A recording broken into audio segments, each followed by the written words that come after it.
नमस्कार, बखर लाईव्ह मध्ये सगळ्यांचं पुन्हा एकदा स्वागत। दिवसभरात आम्ही सगळं प्रेक्षेपण दाखवतच आहोत, कल काय ते दाखवतच आहोत। सध्याचे जे कल आहेत महाराष्ट्र विधानसभेचे 288 जागांचे कल समोर येत आहेत आणि त्यामध्ये महायुतीला 220, महाविकास आघाडीला 60 आणि इतर 8। यामध्ये विशेष असं दिसतंय सर की भाजप 120 पर्यंत पोहोचलेलं दिसतंय। महायुतीची ही आणि विशेष करून भाजपची ही विजयाकडे, सत्तेकडे वाटचाल दिसतीये। हा विजय कसा पाहता तुम्ही? मला असं वाटतं की भारतीय जनता पक्षाने 120 कलांमध्ये सुद्धा महायुती 220 आणि भारतीय जनता पक्ष 120। तर याच्या आधी 2014ला मला वाटतं भारतीय जनता पक्षाची ही स्थिती होती। या निवडणुकीपुरतं बोलायचं तर खूप मोठी अचीवमेंट आहे कलांचाच। अर्थात आपण ही जी चर्चा करतो हे अंतिम निकाल नव्हेत, हा जे कल येत आहेत वेगवेगळ्या मतदारसंघातनं वेगवेगळ्या फेऱ्यांच्या नंतर त्याच्यावर आधारित आपण बोलतो। याच्यामध्ये काही बदल होतील असं गृहीत धरून आपण बोलतो आहे। मात्र आजच्या घडीला या क्षणाला 120 जागांवरती भारतीय जनता पक्ष आघाडीवरती आहे। महायुती 220 हा खरं तर अविश्वसनीय आकडा आहे। ॲक्सिस माइंड यांनी जो एक्झिट पोल दिला होता तो सुद्धा 178 ते 200 असा दिलेला होता, पण भारतीय जनता पक्ष आणि महायुती आत्ता 220 ठिकाणी आघाडीवरती आहे आणि महाविकास आघाडी केवळ आणि केवळ 60 जागांवरती आघाडीवर आहे आणि इतरांमध्ये छोटे पक्ष आणि इतर केवळ 8 जण आहेत। मला असं वाटतं की त्याच्यामध्ये 120 भाजप, शिंदेची शिवसेना 58, अजित पवारांची राष्ट्रवादी काँग्रेस 42, काँग्रेस केवळ 21, ठाकरे शिवसेना 20 आणि शरद पवारांची राष्ट्रवादी काँग्रेस 19। या क्षणी तरी काँग्रेस, ठाकरेंची शिवसेना आणि अजित पवार यांचा परफॉर्मन्स आता जो दिसतोय तो अत्यंत पुअर आहे। तिघं मिळून 60 वरती अडकलेत आणि दुसरीकडं महायुती 220 वरती आघाडीवरती आहे आणि त्यामध्ये भारतीय जनता पक्ष 120 ठिकाणी आघाडी घेतलेली आहे। सर, सर्वे जे आले, सर्वेमध्ये पण आपण बोललो आणि बखरची जी टीम आधी म्हणजे महिनाभर आपण फिरलो, तुम्ही पण अनेक मतदारसंघात फिरलात। सामान्यांचा अंदाजच आला नाही का? कारण एवढं यश मिळेल असं कोणी भरभरून बोलतच नव्हतं। खरं सांगायचं ना, आपण सगळेच फिरलो, आपली सगळी टीम फिरली, पण आपणच काय एकूणच माध्यमातल्या लोकांना ही जी मगाशी अविनाशजींनी जो उल्लेख केला होता की ही भाजपची लाट आहे, तर खरोखरच या लाटेचा अंदाज तर नव्हताच। पण माध्यमांचं एकूण जे माध्यमांमध्ये काम करणारे लोक आहेत त्यांचं खरं मला विशेष वाटतंय। मला सुद्धा अर्थात स्वतःला एवढा अंदाज नव्हता।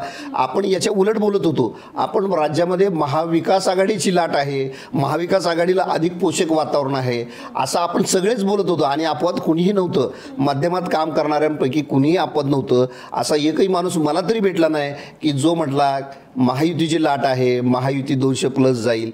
उलट महाविकास आघाडी ही 200+ जाईल आणि भारतीय जनता पक्षाची अवस्था अत्यंत दारुण होईल असं सांगितलं जात होतं। प्रत्यक्ष जे कल आहेत ते अगदी उलटी आहेत।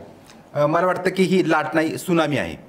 म्हणजे आणि सुनामीचा अंदाज कोणालाच येत नाही, सुनामी अचानक येते आणि भारतीय जनता पक्षाने ज्या पद्धतीने कामगिरी केलेली आहे, तर आता यातलं एक सगळ्यात महत्त्वाची गोष्ट म्हणजे 2014 साली भारतीय जनता पक्षाला जेवढ्या जागा होत्या तेवढ्याच जागा आता अगदी मगाशीच मी तो उल्लेख केला। 120 जागा 2014ला होत्या, 120चा आकडा पार करून आता कालामध्ये 122 आहे भारतीय। आणि आता बरं का, माझ्या दृष्टीने आता जर आपण सगळी चर्चा करतोय आता कोण निवडून येईल, कुठले नेते पडतायत, कुठले नेते निवडून येत आहेत, पण माझ्या दृष्टीने आत्ताच्या घडीची सगळ्यात महत्त्वाची म्हणजे मला किंवा लोकांना सुद्धा, प्रेक्षकांना, की मुख्यमंत्री कोण होणार। आणि आत्ता भारतीय जनता पक्षाचा मुख्यमंत्री होणार हे 100%।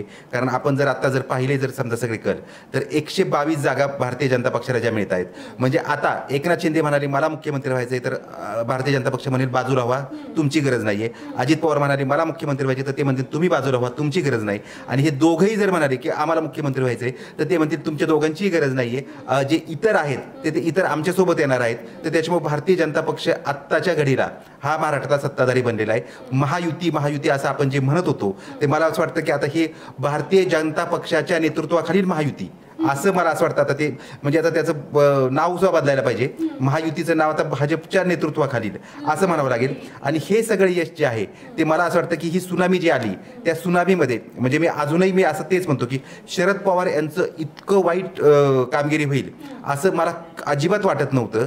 परंतु भाजपच्या सुनामी जी आली तर त्या सुनामीचा जो फायदा झाला तो एकनाथ शिंदे आणि अजित पवारांना झाला. सर 2014ला असं म्हटलं गेलं की मोदींची सुनामी होती, मोदींची हवा होती. आता 2024ला फडणवीसांची हवा आहे का असं म्हणायचं का राज्यात? आत्ताची हवा फडणवीसांची आहे आणि ती हवा लोकांनी अजिबात अंदाज आला नाही. मला म्हणजे महाराष्ट्राचं जे एकंदर मन आहे, महाराष्ट्राची जी संस्कृती आहे, तर महाराष्ट्र काय आहे माहितीये का, की जेव्हा एखाद्या माणसावर खूप मोठ्या प्रमाणावर आरोप होतात, एखाद्या माणसाला टार्गेट केलं जातं ना, तर त्यावेळेस महाराष्ट्र त्याच्या मागे उभा राहतो. आणि आता ज्या पद्धतीने संपूर्ण मराठा आरक्षण आंदोलनामध्ये मनोज जरांगे पाटील असतील किंवा मराठा समाजाने म्हणजे एक आता ते आपण खरं बोलू नाही, परंतु ज्या पद्धतीने म्हणजे एक गाणं काढलं होतं, महाविकास आघाडीनेच कदाचित काढलं असेल, आपण त्यांच्यावर आरोप करू नये, की म्हणजे हे त्या गाण्याची मी तुम्हाला एक वाक्य सांगतो, तुझ्या टरबुजाची साल कुणी काढली, कशी नशिबानं थट्टा मांडली, असं देवेंद्र फडणवीस यांना अत्यंत वाईट पद्धतीने हिणवणारं गाणं काढलं होतं. मला असं वाटतं की ते गाणं पाहिल्यानंतर कुठलाही सभ्य सुसंस्कृत माणूस त्याला प्रतिसाद देणार नाही. आणि त्याच्यामुळे मला असं वाटतं की ही जी भाजपची लाट आली ह्याच्यामध्ये पूर्णपणे देवेंद्र फडणवीस हे एकमेव त्याचं कारण आहे. कारण आपण जर पाहिलं तर बाकीचे त्यांचे जे नेते आहेत ते खूप झगडताना दिसत आहेत, परंतु देवेंद्र फडणवीस ते स्वतः तर निवडून येत आहेत. आणि त्यांनी ज्या पद्धतीची रणनीती सगळीकडे आखली आणि त्या देवेंद्र फडणवीसांच्या रणनीतीचा केवळ त्यांना फायदा नाही झाला. म्हणजे आपण जर पाहिलं तर म्हणजे मगाशी तो उल्लेख केला की अनेक मतदारसंघांमध्ये त्यांनी एकतर विरोधी पक्षाच्या उमेदवाराला बसवण्यामध्ये जी भूमिका घेतली त्याच्यामुळे शिंदेंना किंवा अजित पवारांना फायदा झालाय, किंवा त्यांनी त्यांच्या पक्षाचे कार्यकर्ते त्यांना दिलेत आणि त्याचा ते निवडून येत आहेत आता. असं अगदी खरं आहे. याच्यामध्ये फक्त मी एकच ॲडिशन करतो, अविनाशजीने सांगितलं ते अगदी खरं आहे. एक ॲडिशन अशी आहे की ज्या पद्धतीनं त्यांनी त्या कवितेच्या ओळी सांगितल्या, ज्या पद्धतीनं अत्यंत हीन पद्धतीनं फडणवीसांवरती टीका केली जात होती, मी पुन्हा तेच सांगतो आहे की मनोज जरांगे आणि त्यांची एक विशिष्ट टोळी, सगळा समाज नव्हे, सगळा मराठा समाज असं मी बिलकुल म्हणणार नाही, बहुसंख्य मराठा समाज हा भाजपच्या फडणवीसांचा सहानुभूतीदारच होता, हे या निकालावरून दिसतंय. मात्र मनोज जरांगे आणि त्यांच्यासोबतचे काही लोक यांनी जी भाषा महाराष्ट्राच्या इतिहासात पहिल्यांदाच कुठल्या तरी मुख्यमंत्री उपमुख्यमंत्री असलेल्या, म्हणजे मुख्यमंत्री राहिलेल्या आणि उपमुख्यमंत्री असलेल्या एका माणसावरती त्याच्याबद्दल बोलताना इतक्या वाईट पद्धतीची भाषा वापरलेली महाराष्ट्राच्या इतिहासात पहिल्यांदाच पाहिली असेल. गेल्या वर्षभरामध्ये जी फडणवीसांबद्दल जे काही बोललं, जी काही भाषा वापरली गेली, मला वाटतं उरलेला जो समाज होता, मराठा समाज असेल किंवा इतर सगळे ओबीसी असतील, त्यांनी तो जो राग होता आणि फडणवीसांविषयीची जी सहानुभूती होती ती या मला वाटतं मतांमध्ये दिसती आहे. सर ज्यावेळी म्हणजे लोकसभेला अपेक्षित यश भाजपला किंवा महायुतीला मिळालं नाही, त्यानंतर बातम्या यायला लागल्या की देवेंद्र फडणवीसांचं नेतृत्व दिल्लीला हलवलं जाणार, दिल्लीत फडणवीसांसाठी बंगला बांधला जातोय. आता हे सगळे कल पाहून काय वाटतंय? मला असं वाटतं की हे सगळ्या बातम्या येते त्या वावड्या, म्हणजे त्याला पत्रकारांच्या भाषेत पतंग उडवण्याचं म्हणतात, तर ते तशा पद्धतीच्या होत्या. कारण भारतीय जनता पक्षाच्या जे नेतृत्व आहे, म्हणजे शीर्ष नेतृत्व नरेंद्र मोदी, अमित शहा यांना एका गोष्टीची पूर्ण कल्पना आहे की महाराष्ट्राची नस जाणतो तो एकच नेता आपल्याकडे आहे आणि ते म्हणजे देवेंद्र फडणवीस. याच्याशिवाय महाराष्ट्रव्यापी ज्याला ओळख आहे की महाराष्ट्रव्यापी ज्या पद्धतीने अभ्यास आहे, म्हणजे एक उदाहरण तुम्हाला सांगतो की कराडमध्ये पृथ्वीराज चव्हाण यांच्या विरोधात अतुल भोसले यांना उमेदवारी त्यांनी दिली. अतुल भोसले यांना ते गेली 5 वर्ष सातत्याने ताकद देत होते. तर म्हणजे देवेंद्र फडणवीस यांच्या मनामध्ये साधारणतः 2019ची निवडणूक झाल्यानंतर पुढच्या निवडणुकीत कुठला उमेदवार आपल्याला द्यायचा आहे आणि तो कुणाला कशा पद्धतीने आपल्याला हे घेरायचंय हे त्यांच्या डोक्यात ते प्लॅन तेव्हापासून चालू होती. आपण जर पाहिलं तर आपण जी चर्चा करतोय त्याची सुरुवात ऑलरेडी झालेली आहे. दरेकरांनी आता बाईट दिलेला आहे. दरेकर म्हणतायत देवेंद्र फडणवीस मुख्यमंत्री होतील असं वाटतं. याचा अर्थ आपण आता जे बोललो ते स्पष्टपणे आता त्याची प्रतिक्रिया उमटायला लागलेत. 122 पर्यंत भाजप गेल्यानंतर देवेंद्र फडणवीस हेच महाराष्ट्राचे मुख्यमंत्री होतील. मगाशी तुम्ही जे विश्लेषण केलं त्याचं चित्र आता इकडे उमटताना दिसत आहे. खरं सांगायचं तर म्हणजे हे विश्लेषण म्हणजे आपण सांगितलं, पण आता म्हणजे एका दुसऱ्या चादरला मी पाहत होतो आता 126 जागा भाजपला येत आहेत. आता 126 जागा जर भाजपला येत असतील, आपण असं धरूयात की त्यात 2-3 कमी होतील, तुम्ही म्हणता तसं 122 जागा येतील, तर 122 जागा येणाऱ्या पक्षाला जर मुख्यमंत्रीपद दिलं नाही, 122 जागा निवडून आणणाऱ्या नेत्याला जर मुख्यमंत्रीपद दिलं नाही, तर मला वाटतं की ती जनतेची घोर फसवणूक होईल.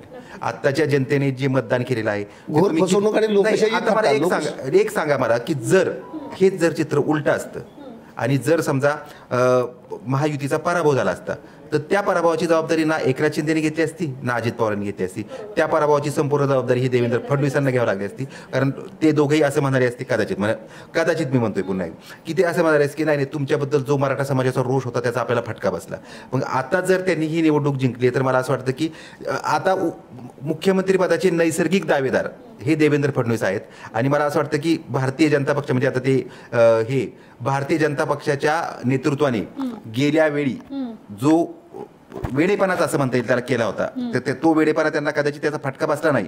परंतु आता जर त्यांनी अशा पद्धतीचं जर काही समजा राजकारण करण्याचा प्रयत्न केला तर महाराष्ट्रातील जनता मला वाटतं मग त्यानंतर आता इथून पुढे महापालिका निवडणूक आहेत, जिल्हा परिषद निवडणूक आहेत, तर तिथे काय धडा शिकवायचा ते शिकवू शकतात.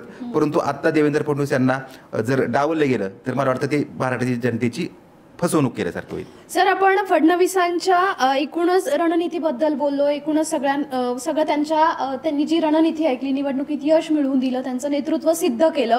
पण जर आपण इकडे महाविकास आघाडीमध्ये जर बघायला गेलो, अजित म्हणजे शरद पवार गटांच्या बाबतीत असेल किंवा एकूणच शरद पवारांचा करिश्मा काहीच चालला नाही, जो लोकसभेला आपण म्हणतो तो थोडा तरी दिसला. विधानसभेला नेमकं कुठं चुकलं?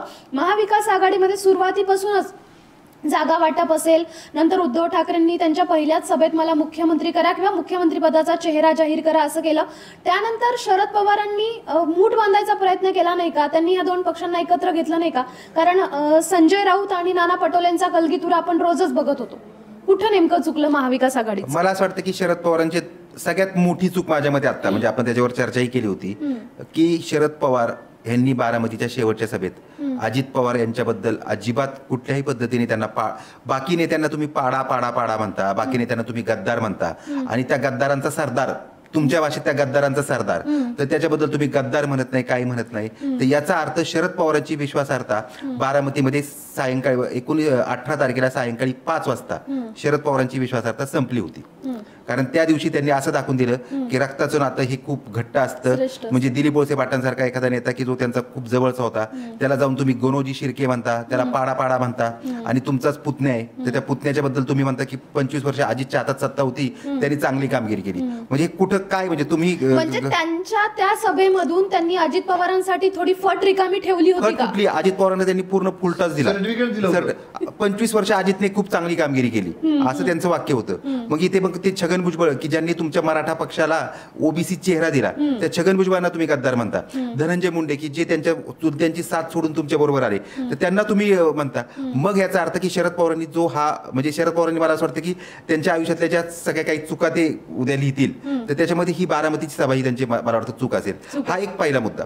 दुसरा मुद्दा म्हणजे शरद पवारांनी काही लोकांवर खूप विनाकारण विश्वास दाखवला आणि मराठी माध्यमांचा एक मला असंच वाटतं की आपण शरद पवारांची ताकद खूप म्हणजे मला सातत्याने मी आणि उमेश आम्ही आंबेगाव मतदारसंघात फिरत होतो आणि मला सगळेजण म्हणायचे की यांची देवदत्त निकमची हवा आहे, देवदत्त निकमची हवा आहे. परंतु त्यावेळेस मी सांगायचो की अरे नाही हे काहीतरी हे होईल. पण आता मी आता सांगतो आता रोहित पवार हे मागे पडलेत आता पिछाडीवर आहेत. तर जेव्हा आम्ही आखाडा केला मी आणि उमेशने आखाडा केला तर त्यावेळेस आता मी त्या कर्जत जामखेड मतदारसंघामध्ये खूप फिरलेलो आहे. मी अगदी तेव्हापासून पाहिले रोहित पवारांच्या स्वतःच्या प्रचारात सुद्धा आम्ही फिरलो होतो.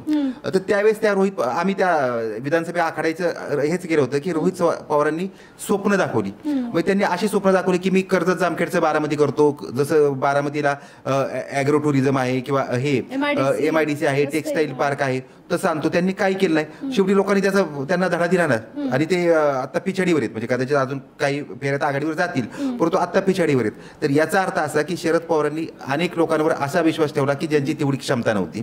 दुसरी गोष्ट म्हणजे त्यांनी आपला तुपला असं एक मराठी ग्रामीण भाषेत शब्द आहे की अजित पवारांचा काही गद्दारी नाही आणि बाकीच्यांची गद्दारी. तर लोकांनी म्हटले की नाही हे काय असं काही चालणार नाही आणि लोकांनी त्यांना जे काही धडा शिकवायचा तो धडा शिकवलेला आहे. कारण त्या सभेकडे तुम्ही बोलला होतात की संपूर्ण महाराष्ट्राचं लक्ष आणि राजकीय वर्तुळातून लक्ष होतं की अजित पवारांना ते म्हणणार का पाडा पाडा पाडा. म्हणजे जर तुमची मुलगी उभी असेल तर तुम्ही पाडा बांधणार आणि जर तुमचा नातू उभा असेल आणि तर तुम्ही नातू आणि पुतण्या ह्याच्यामध्ये तुम्ही पुतण्याला जास्त जर हे देणार असाल म्हणजे भाव देणार असाल तर मला असं वाटतं की तुम्ही काहीतरी चुकतंय तुमचं. त्याच्यामध्ये एक फक्त ॲडिशन तुम्ही मगाशी सांगितलं, त्याच्यामध्ये तुमच्या सगळ्या शिलेदारांना तुम्ही गद्दार म्हणता, गणोजी शिर्के म्हणता आणि त्यांना पाडापाडा म्हणता, आणि त्या शिलेदारांचा जो सरदार आहे, तो जो तुमचा पुतणी आहे, त्याला मात्र तुम्ही याला पाडा, याला गाडा, गद्दार असं काहीच म्हणत नाही. तुम्ही जे म्हटला, उलट त्यांनी छान काम केलं 25 वर्ष असं म्हणता तुम्ही. मगाशी अविनाशजी म्हटले ते खरं आहे की 18 तारखेला संध्याकाळी लोकांची जी काही सहानुभूती होती किंवा विश्वासार्हता होती ती कुठंतरी पवारांची गमावली की काय, कारण त्यांच्या वक्तव्यातला मधला जो फरक आहे ते येवल्यात एक बोलले, आंबेगावमध्ये एक बोलले आणि बारामतीत मात्र ते तसं बोललेच नाहीत. दुसरा आणखी एक महत्त्वाचा आत्ताचे जे अपडेट आहे त्याच्यामध्ये 225 महायुती, 288 जे कल आहे त्याच्यामध्ये 225 महायुती आहे.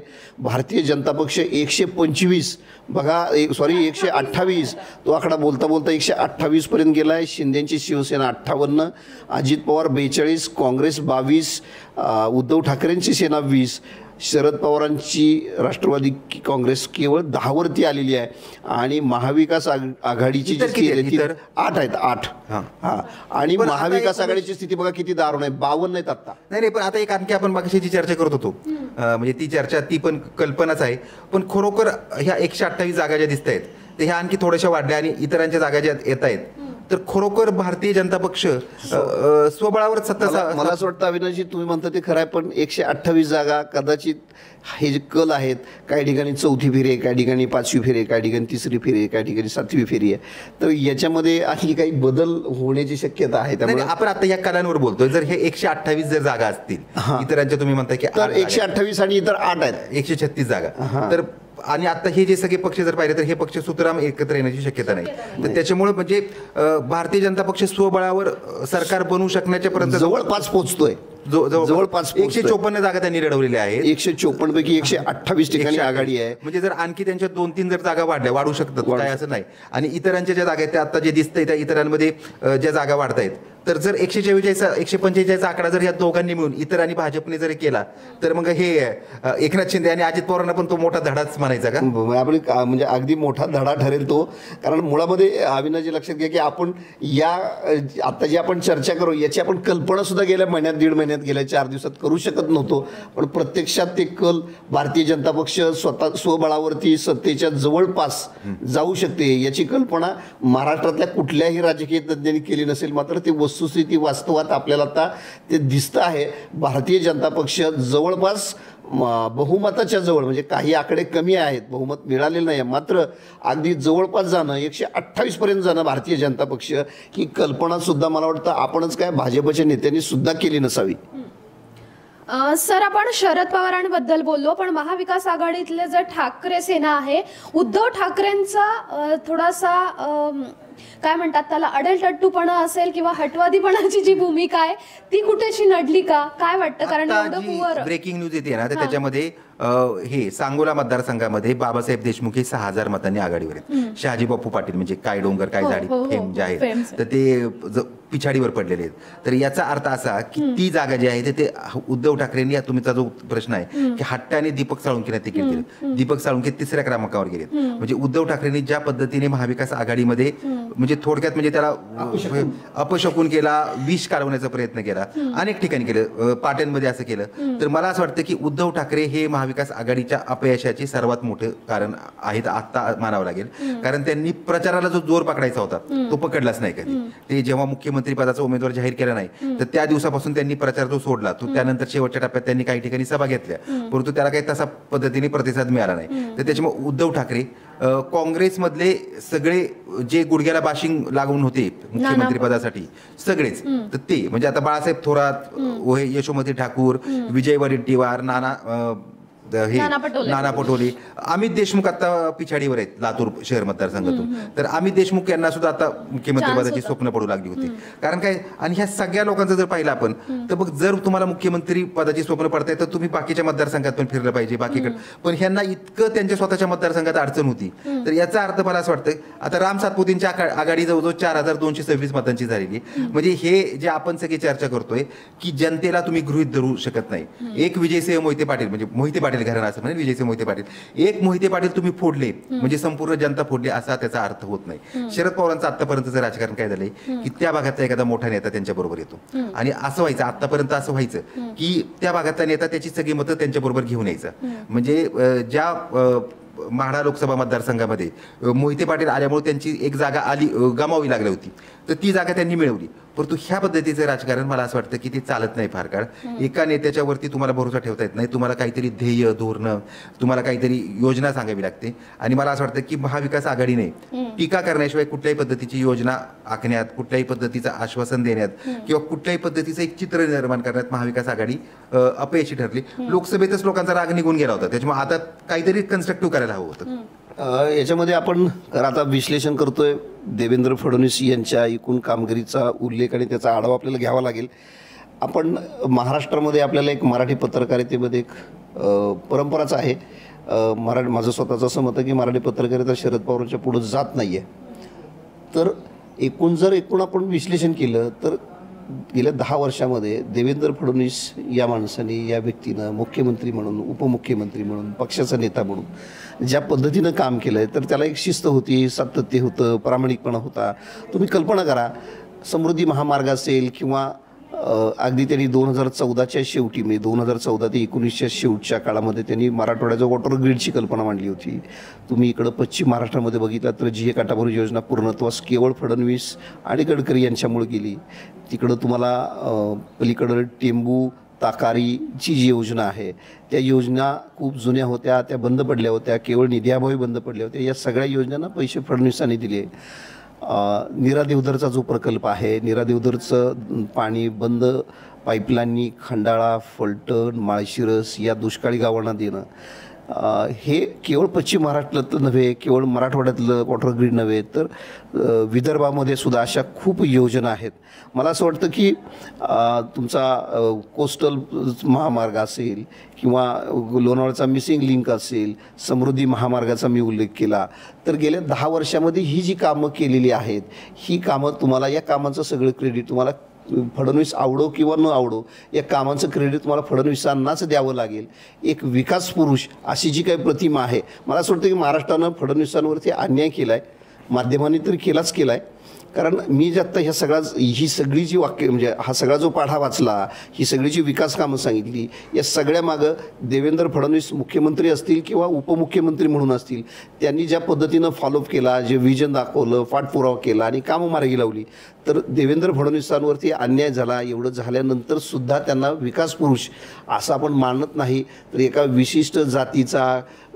उमेश, मी फक्त एकच मिनिट थांबवतो की विकास पुरुष मानत नाही, आपण मानत नाही किंवा माध्यम मानत नाही. पण मी एक उदाहरण सांगतो. म्हणजे माझा लातूरमध्ये मी प्रचाराच्या ह्याच्यासाठी गेलो होतो, तर त्यावेळेस लातूर शहरासाठी उजनीतून पाणी आणण्याची एक योजना आहे, ती गेल्या खूप वर्षांपासून आहे. तर तिथले अनेक तरुण मला असं म्हणाले की हे देवेंद्र फडणवीस योजना पूर्ण होईल. आणि अर्चना पाटील आत्ता ज्या आघाडीवर आहेत, अमित देशमुख यांचा पिछाडीवर पडलेत, तर अर्चना पाटील ह्या अगदी नौखे उमेदवार आहेत.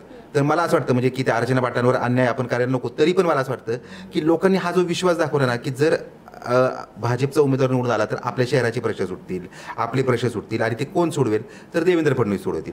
तर मला असं वाटतं की हा जो विश्वास आहे ना, तर हा विश्वास आहे ना एखाद्या नेत्याच्याबद्दल, तो फार महत्त्वाचा असतो. म्हणजे आपण एक म्हणतो ना की आशा मारायला नाही पाहिजे कधी, तर ही जी आशा असते ना, कारण आपण जर पाहिलं ना तर आत्ता ह्या सगळ्या जातीय ध्रुवीकरणामध्ये या सगळ्या पद्धतीच्या, म्हणजे तुम्ही उद्धव ठाकरेंची भाषणं ऐका, शरद पवारांची काही पद्धतीची भाषणं ऐका, काँग्रेसच्या नेत्यांची भाषणं तर म्हणजे अशी खूप अशी, तर ही जी पद्धतीची, ज्या पद्धतीची विखारी भाषणं आणि त्याच्या बाजूला दुसऱ्या बाजूला जर काहीतरी विकासाचं बोलणं, तर लोकांच्या मनात जी आशा आहे ना, त्या आशेला थोडीशी ती प्रज्वलित होते आणि राजकारणावर लोकांचा विश्वास राहतो.